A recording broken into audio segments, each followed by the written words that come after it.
ஏ baby, ஏமா அந்த பக்கத்து விடாண்டி பாருடா, எப்போ பார்த்தாலும் எங்க கூட சண்டை போட்டே இருக்கு. வந்து என்னன்னு கேள்றான். ஏ எந்திரிச்சு வா பேபி, சீக்கிரம் வா.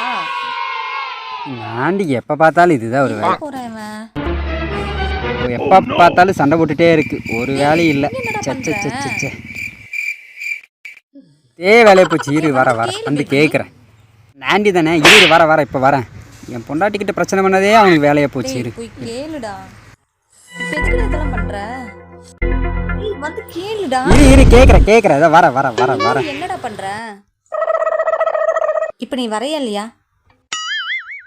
எவ்வளோ தைரியம் வந்து ஏமன் அடிக்கிட்டு சண்டை போடுவேன். பேபி இங்கே வாயே. ஹா, ஸ்மெல் வருது. நீ ஒன்றும் கேட்க வேண்டாம், போய் உட்காரு, நான் கேட்டுக்கிறேன். அந்த ஆண்டிக்கிட்ட பேசும்போது வாய் ஸ்மெல்லாக இருக்கக்கூடாதுல்ல. நீ கேட்ட வரைக்கும் போதும், போய் உட்காரு. அதை நான் பார்த்துக்கிறேன், நீ மூடிட்டு போய் உட்காரு.